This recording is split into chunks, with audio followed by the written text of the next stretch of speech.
తొలి తరం తెలుగు పరిశోధకులు 11వ భాగం 17-12-20 పరిశోధకుడుగా గురజాడ తాటితోటి కిరణ్ బాబు. ఇది హైదరాబాద్ విశ్వవిద్యాలయం ఏర్పాటు చేసినటువంటి చక్కని సభలో ఈ సిద్ధాంత వ్యాసాలు రాసి దీనంతా సంకలనం చేసి పుస్తక రూపంలో తీసుకొచ్చినవారు, సంపాదకత్వం వహించినవారు పరిమి రామనరసింహం గారు. గురజాడ యొక్క సృజనాత్మక రచనలు, ఆయన చేసిన ఇతర సారస్వత కృషి మరుగు చేశాయనేది చారిత్రక సత్యం. గురజాడ సృజనక శక్తికి ఉన్న అంత గొప్పది. అందుకు కన్యాశుల్కం నాటకం నిదర్శనం. తెలుగు సాహిత్య చరిత్రను ప్రభావితం చేసిన ఆయన రచనలు వెనక అపారమైన పరిశోధన. ఆయన వ్యాసాలు, రేఖలు, డైరీలు పరిశీలిస్తే ఆ సంగతి స్పష్టం. గురజాడ బహుముఖ ప్రజ్ఞాశాలి. చరిత్ర పరిశోధన, భాషాశాస్త్రం, శాసన పరిశీలన, నాటక రచన, నాటక ప్రదర్శన, నవలా రచన, విద్యాబోధన, ఇతర భాషల్లో తెలుగు తులనాత్మక సింహావలోకనం, కావ్య విమర్శ మొదలైన విషయాలను ఆయన పరిశోధనా కృషిని చెప్తాయి. గురజాడ స్వతసిద్ధంగాని పరిశోధనా దృక్పథం కలవ. దీనికి తోడు తన కాలం నాటి గ్రాంధిక వ్యావహారిక భాషావాదాలు మరింత సహకరించాయి.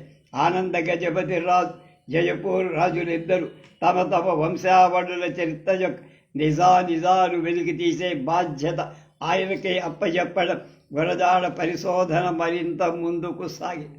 గురజాడ చేసిన పరిశోధన ప్రధానంగా 3 భాగాలు: శాసన, చారిత్రక, భాష.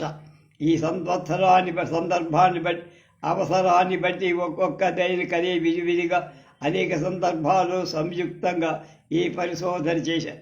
అందుకోసం తన అనారోగ్యాన్ని కూడా లెక్క చేయ చారిత్రాత్మక ప్రాంతాలు విస్తృతంగా పరిశీలి శాసనలిపి మరింత బోధపడిచేందుకు, దాని వృద్ధిని గమనించేందుకు తోటి భాష అయిన కన్నడాన్ని నేర్చారు.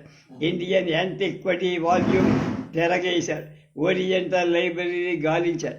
చారిత్రక పరిశోధనా రంగంలో విశేష కృషి చేసిన H Krishnamurthy, Venkayya, doctor Fleet Bhandarkar మొదలైన వారితో సంబంధ బాంధవ్యాలు ఏర్పరచుకున్నారు. మద్రాసు గవర్నర్ అనుమతితో సెయింట్ జార్జి కోటలోని పురాతన రాజ్యపత్రాలు తిరగేశారు.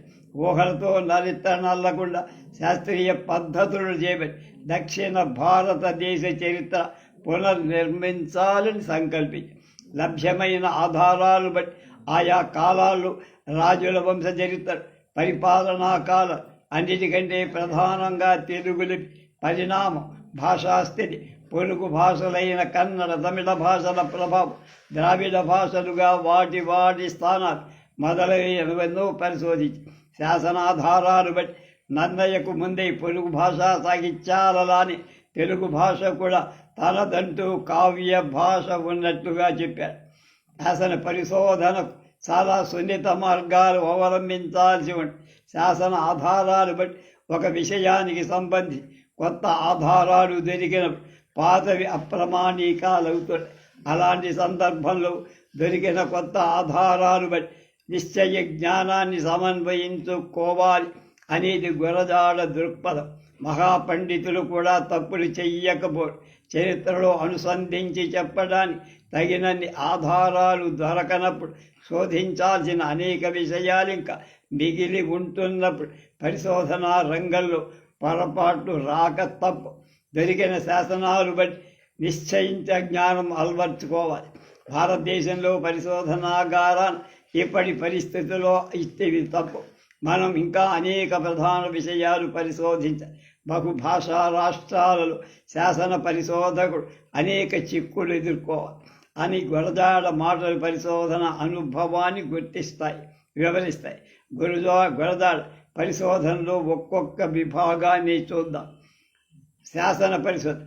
బెజవాడ యుద్ధమల్లుని శాసన పరిష్కరణ గురజాడ శాసన పరిసిద్ధుల్లో ప్రామాణిక. గురజాడకు శాసన పరిసిద్ధుల్లో గిడుగు వెంకటరామమూర్తి, వేటూరి కొమర్రాజు, జయంతి పంతులు, హెచ్ కృష్ణమూర్తి గారుల సహకారం బాగా ఉండే. ప్రథమాంధ్ర కవి ఎవరు అన్న చర్చ విస్తృతంగా వచ్చినప్పుడు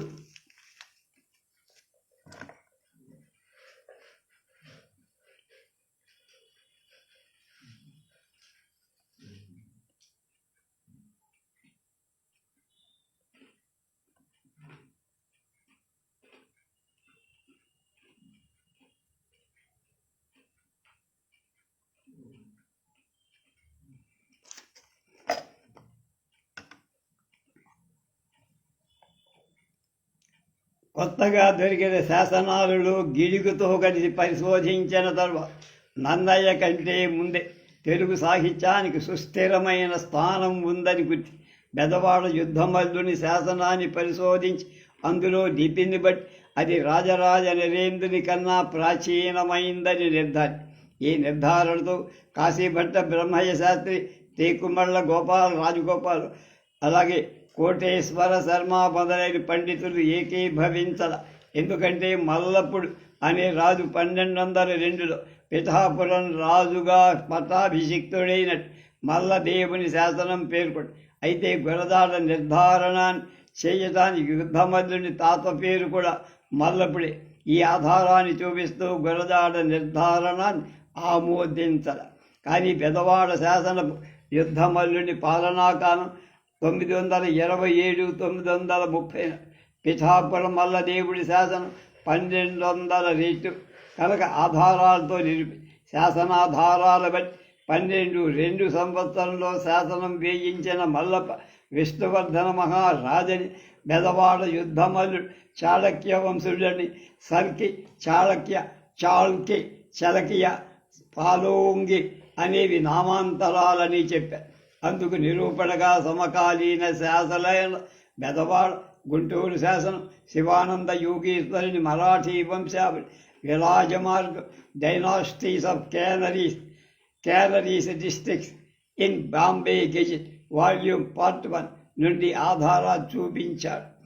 చాళుక్య యుద్ధమల్లుని సంతతి వాడు కృష్ణా జిల్లాలో సామంత ప్రభులుగా ఉన్నారన్న సంగతి కూడా బందరు జిల్లా గణపవరం గ్రామంలో లిఖించిన శిలాఫలకంపై ఉన్న విశేషాల ద్వారా వెల్లడి చేసి వేంగి గొంకరాజు అనేవాడు యుద్ధమల్లుడి వంశం వాడేనని, అతడి కొడుకైన మల్లప్పరాజు మనవడైన మహదేవరాజు 2 శాసనాలు కూడా వేయించాడని నిరూపించడానికి శాసనస్థ ప్రమాణాల ద్వారా వంశావళి చరిత్ర నిర్మించాడు గురజాడ. ఈ క్రమంలోనే గురజాడ యుద్ధమల్లుని బెదవాడ శాసనంతో పాటు 2వ అంబరాజు వేయించిన మల్లియపూడి శాసనం, నెల్లూరి శాసనం, రాజరాజ నరేంద్రుని కోరుమిల్లి శాసనం, విష్ణువర్ధన తాళరాజు గుంటూరు శాసనం, ఐహోవి శాసనం, తూర్పు చాళుక్యుల శాసనాలు, మల్లపదేవుడి శాసనం, కుబ్జ విష్ణువర్ధిని సతారా శాసనం, వెంగీరాజైన మహదేవరాజు శాసనం, 2వ పులకేశి హైదరాబాదు శాసనం, పశ్చిమ చాళుక్య రాజైన 6వ విక్రమార్కుని శాసనాలు ఆయన పరిశోధించి యుద్ధమల్లుని బెదవాడ శాసనాన్ని గురజాడకు పూర్వం ఇలియట్టు ధర అనే పాశ్చాత్య పరిశోధకుడు కొందరు పండితుల సహాయంతో ఈ శాసనాన్ని విశేషంగా బయటికి తీసే ప్రయత్నం చేసినా సఫలం కాలేకపోయారు. అందుకారణం 6-9 సంఖ్యల మధ్య వ్యత్యాసాన్ని లేఖకులు గుర్తించలేకపోవటం అంటాడు గురజాడ. అంతేకాక ఈ శాసనంలోని కాలం శక సంవత్సరం ప్రకారం ఉండటం చేత పండితులు కూడా పొరబడ్డారన్నాడు. అంబరాజు నాటి లిపులకు, రాజరాజు నాటి లిపులకు మధ్య ఉన్న ఒక ప్రత్యేక భేదాన్ని ఆయన గుర్తించారు. అంబరాజుల నాటి లిపులలో అక్షరాల తలకట్టు సూక్ష్మంగా శానా వెజ్జి వలె ఉంటుందని, రాజరాజు నాటి కొమ్ములతో తలకట్లు లేని కోణం తీర్చి ఉన్నాయని గుర్తించారు. గురజాడ శాసన పరిశోధనకు ప్రోత్సహించిన వారిలో ఆనంద గజపతి రాజు ముఖ్యం. అప్పటి విజయనగర మహారాజులైన ఆయన చిన్నతనంలో తన పూర్వుల సుబేదార్, మహామండలేశ్వర బిరుదులు ఉండేవని విజయరామ గజపతి ద్వారా వినుగొన్న. దాంతో ఆ నిజాలు తెలుసుకోవాలనే కోరిక ఆయనకు తొలుస్తుండగా దాన్ని పరిష్కరించడానికి ఆశ్రితుల సహాయం కోరారు. ఆ బృందంలో గురజాడ ప్రధానం. అప్పటికే గురజాడ విజయనగర మహారాజా కళాశాల చరిత్ర అధ్యాపకుడు. అలాంటి పరిస్థితుల్లో పని ఒత్తిడి వల్ల గురజాడ ఆరోగ్యం దెబ్బతింది. గురజాడ పరిశోధన భావి తరాలకు ఎంతో అవసరమని గుర్తించిన ఆనంద గజపతి గురజాడ అధ్యాపక పదవి నుంచి తప్పించి ఆనాటి నుండి 1890 సంస్థాన శాసన పరిశోధకుడిగా నియమించి ఈ వెసులువాడు గురజాడ పరిశోధనకు బాగా ఉపయోగపడి తన పరిశోధనకు మెచ్చి అప్పట్లో మహారాజా వాడు 2350 రూపాయలు పారితోషికంగా ఇచ్చారని తన డైరీలో రాసుకున్నాడు. ఆనంద గజపతిరావు 1897 చనిపోతే సంతానహీతుడు అవ్వడం చేత విల్లు ప్రకారం మేనమామ కొడుకుని దత్తత చేసుకొని స్వీకార మహోత్సవం జరిపారు. అది చల్లదని రాజబంధువులు దావా. గురజాడ సంస్థాన ఆంతరింగిక కార్యదర్శి కావడంతో ఈ దావాలో వంశమూల పురుషుల వృత్తాంతాన్ని శాసన ప్రమాణాలతో నిరూపించాల్సి వచ్చి అందుగా ఉషాభ్యుదయం, శ్రీకృష్ణ విజయం మొదలైన ప్రబంధాలు విజయనగర రాజుల శాసనాలు పరిశోధించి దావాను విజయవంతంగా పరిష్కరించి ఇదంతా శాసనం. చారిత్రక పరిశోధన. గురజాడ చరిత్ర అధ్యాపకుడు, సంస్థాన శాసన పరిశోధకుడు కావడం చేత ఆయన ఇల్లే గ్రంథాలయం.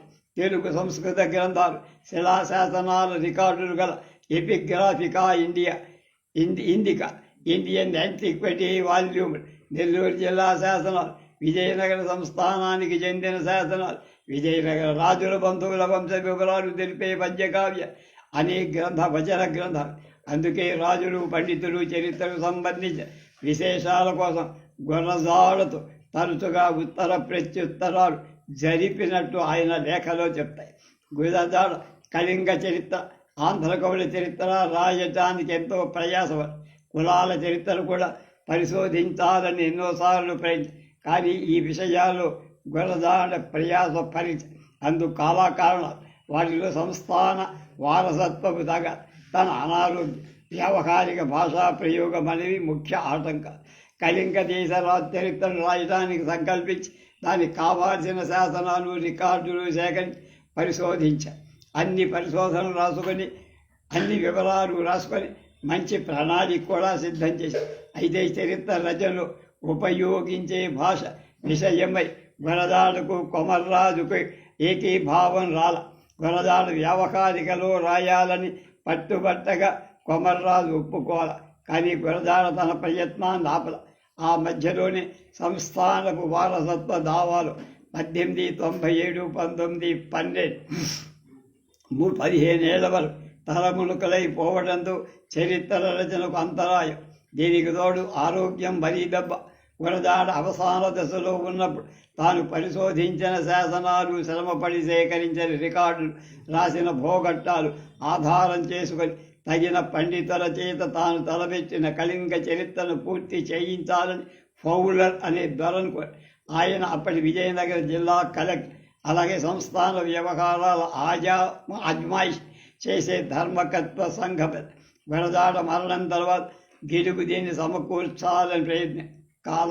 ఆ కారణంగానే గురజాడ విశేషంగా పరిశోధించి పూసపాటి గజపుతల చరిత్ర గాని, విశాఖ జిల్లా చాణుక్యుల చరిత్ర గాని వెలుగులోకి తేలేక ఆంధ్ర కవులు రాసిన ప్రబంధాలు, ప్రథమ ఆశ్వాసాలు, కృతిపతి యొక్క కృతిభర్త యొక్క వంశావళి వెల్లడి చేసే పద్యాలను తీసేసి అందుండే చారిత్రక విషయాలు వెళది శిలాశాసనాలు, రాజుల మంత్రుల జీవిత కాలాల ఆధారాల ఆంధ్ర కవుల పోషకుల కాల నిర్ణయం చేసి కవుల చరిత్ర రాయటానికి ప్రయత్నించి. అయితే గురజాడ ఆ కవుల చరిత్ర పూర్తి చేయడానికి ముందే కందుకూరి వారి కవిత చరిత్ర బయటకు. కానీ ఈ రెండు కవుల చరిత్రలో కాల నిర్ణయాలు భేదాలు అయినా ఆంధ్ర కవుల చరిత్ర పూర్తి చేసి ప్రయత్నించాలని ప్రయత్నం చేశాడు. అది కూడా కాలం. గురజాడ చరిత్ర పరిశోధనా కృషిని గుర్తించిన జయపురం రాజు జయపూర్కు సంబంధించిన చారిత్రక వివరాలు తెలియపరచమంటూ గురజాడ సహాయాన్ని కోరి జయపూరి చరిత్రను పూర్తిగా పరిశీలించిన అప్పటి వరకు వ్యాప్తిలో అనేక అసంగత విషయాలతో ఆ పరిశోధనలో గురజాడ వెలికి తీసిన విషయాలు. జయపూరు వంశమూల పురుషుడు కాశ్మీరు నుండి రాలా. ఆ కాలంలో కాశ్మీరు పాలకులు లేరు. శంకర వంశీకులు ఎప్పుడూ కాశ్మీర్ను పాలించల. కటకం రాజులు జయపూర్ వారు సామంతులని ప్రభుత్వం అచ్చువేసి జయపూర్ పత్రాల్లో ఉంది. అది విజయం నిజమవడానికి అవకాశాలున్నాయి. శంకరుడు ఆది పురుషుడు కాగలిగిన అంశాలు 2: కదంబులు, పల్లవు. శంకరుని కనుబొమ్మల నుండి కదంబులు జన్మించాలని వారి గోత్రం మానవుస. జయపురం పల్లవ వంశానికి చెందిందని చెప్పదు. అందుకని అనేక ఆధారాలు. పల్లవులది భరద్వాజ సగోత్ వివాహ సంబంధం వల్ల పల్లవుల చాళుక్యుల బాంధవ్యం పడి అది చారిత్ర. ఇక భాష గురజాడ పరిశోధనలన్నింటిలోకెల్లా తలమానికమైన భాషా పరిశోధన. తన జీవిత కాలంలో అత్యంత విలువైన అత్యధిక సమయాన్ని గడిపింది భాషా పరిశోధన. అందుకు కారణం వాడుక భాషకు సాహిత్య గౌరవం కల్పించాలన్నది ధ్యేయం. అప్పటి పాశ్చాత్య ఆంగ్ల విద్యా ప్రభావంతో తన చుట్టూ ఉన్న ప్రపంచంలో గురజాడ ప్రధానంగా ఆకర్షించినవి రెండే భాషా నాటకం. ప్రపంచంలో పలు దేశాలు భాషకు సంబంధించిన పరిణామాలు తనకు లభ్యమైన ఆధారాలను బట్టి సూక్ష్మంగా పరిశీలి పొరుగు భాషలైన తమిళం, కన్నడం, బెంగాలీ భాషల్లో యూరోపియన్ భాషల్లో సంభవించే మార్పు చర్చలు ఎలా జరుగుతున్నాయో ఎప్పటికప్పుడు ఉత్సుకతో తెలుసుకునే ఆ సమాచారం కోసం వివిధ ప్రాంతాలకు చెందిన భాషా శాస్త్రవేత్తలతో పరిచయాలు ఏర్పరచుకొని వారి నుండి ఉత్తర ప్రత్యుత్తరాల ద్వారా సమాచారాన్ని సేకరించి అవగాహన చేసుకున్నాడు. అంతర్జాతీయ పత్రికల్లో వెలువడే భాషా విశేషాలు అధ్యయనం చేసేవారు. దీని వెనక ఉన్న బలమైన కారణం ఒకటి, తెలుగును నిత్య నూతనంగా సజీవ భాషగా నిలపాలని ఆకాంక్ష. సాహిత్యం, విద్య కొందరి గుత్త సొమ్ముగానే ఉండటానికి అంగీకరించారు. అవి సమాజంలో అన్ని మూలలకు వ్యాపించాలని, అందుకు మార్గం వ్యవహార భాష అన్నది గురజాడవాదు. ఆ ప్రయత్నంలో గురజాడ తీవ్ర ప్రతిఘటన దాన్ని ఎదుర్కొనేందుకు విస్తృతమైన భాషా పరిశోధి. ఆ పరిశోధన ప్రతిరూపమే అసమ్మతి పత్రం డిసెంట్. అందులో గురజాడ చేసిన భాషా పరిశోధన చారిత్రాత్మక, వర్ణనాత్మకమైన, తులనాత్మకమైంది, అనువర్తితమైన. గురజాడ అసమ్మతి పత్రంలో భాషకు సంబంధించిన ప్రతి సూక్ష్మాంశం పరిశీలించారు. దాన్ని చదివే కొద్దీ అన్ని అంశాలను ఇంత సూక్ష్మాతి సూక్ష్మంగా, ఇంతకంటే విస్తృతంగా ఎలా చర్చించగలిగాడా అన్న ఆశ్చర్యం కలక్క ఒక ప్రత్యేక పరిశోధన చెయ్యగలిగినంత ప్రాధాన్యత కలిగినటువంటిది ఆ డిసెంట్ పత్రం. ఇంటర్మీడియట్ పరీక్షలో విద్యార్థులు రాసి సమాధాన పత్రాలు అనుమతించదగిన తెలుగు భాషాశైలి ప్రమాణాన్ని నిరాకరించడానికి మద్రాసు విశ్వవిద్యాలయం 1911లో సంఘాన్ని ఒకదాన్ని నిర్మించి అందులో గురజాడ సబ్జెక్ట్ 3-4 ఏళ్ళు తీవ్ర వాదోపవాదు, తర్క వితర్కాలు, సుదీర్ఘ చర్చలు జరిగి తర్వాత 1914 సంఘం చేసిన నిర్ణయాలు విద్యార్థి అభివృద్ధికి మేలు చేయకపోవడమే తప్పక కీడు చేస్తుందని నిరూపిస్తూ విశ్వవిద్యాలయం గురజాడ సమర్పించిన విశ్లేషణాత్మక పరిశోధనాత్మక నివేదిక అసమ్మతి పత్రం. The minute of dissent to the report of the Telugu composition sub committee. సాహిత్య రచనలు, వ్యాస రచనలు, వ్యావహారిక భాషా ప్రయోగాన్ని నిరసిస్తూ లక్ష్మణరావు గారు గ్రామ్య రూపాలని దేశంలోని ప్రతి ప్రాంతంలో వాడుకలో ఉన్నాయని గురజాడ వాదను ఆక్షేపిస్తూ అప్పుడు గార్థిక భాషావాదు వ్యవహారిక భాషకు పెట్టిన పేరు గ్రామ్య. అందుకు గురజాడ అవిస్త్ అనే సంయుక్త హద్దు ఉంటే క్రియారూపాలు 100 కొలది ఉదహరిస్తారు. వస్తువు చేస్తే చూస్తే ప్రార్థిస్తారు. శాసనాది సాహిత్య గ్రంథాలు మొదలుకొని తన కాలం వరకు గల రచనలు ఆ ప్రయోగం ఎంత విస్తృతంగా వాడబడిందో 100 కొద్ది ఆధారాలు. నేడు మనం దేన్నైతే ప్రామాణిక భాష అంటున్నాము ఆ కృష్ణా గోదావరుల ప్రాంతానికి చెందిన శిష్ట వ్యాపకారిక మండలానికి గల ప్రామాణికత సహేతుపలు ఉపపత్తుల ద్వారా చూపించారు. ఆ మాండలిక ప్రాంతానికి గల చారిత్రక, రాజకీయ, సాహిత్య ప్రాధాన్యతలు వివరిస్తూ ఆ మాండలికం ప్రామాణికం కావడంలో నాటి పాత్రను వివరించి అది ఎంతవరకు అర్హమైందో విశ్లేషించారు. తెలుగులో సంస్కృత పదాలు విస్తృతంగా ప్రవేశించడానికి కారకం ప్రాకృత పండితులని, వ్యావహారిక భాషా రూపాలు తెలుగు సాహిత్యంలో వెలుపలంగా ప్రయోగించకపోవటానికి కారకుడు విదేశీయ పండితులని సాహిత్యంలో వ్యవహార భాషను ఉపయోగించడం ద్వారా భాషకున్న పవిత్రత పటుత్వం పోతుందన్నారు. అసమ్మతి పత్రానికి ముందే మన భాషలో సంస్కరించుకోవాల్సిన సందర్భాలు మంత్రులకు లేఖల ద్వారా చెప్పి గురజాడ పరిశోధన కృషి మత్సు తొనకలి. ఆయన పరిశోధనా కృషి అపారం. విద్య, భాష, చరిత్ర, సాహిత్య, శాసనాలు, నాటకరంగం మొదలైన విషయాలకు సంబంధించి గురజాడ చేసిన పరిశోధన అపరిమితమైంది. కానీ మనకు అందిన ఫలాలు స్వల్పం అయినా ఆ ప్రామాణికంగా చరిత్ర నిలిచిపోయాంది అనేది గమనార్హం. రేపు కళాప్రపూర్ణ శ్రీ వజ్జలవారి భాషాను సాహిత్య వరివస్య, దాన్ని మేతపూడి రామబ్రహ్మం గారు రాశారు. అది చూస్తాం.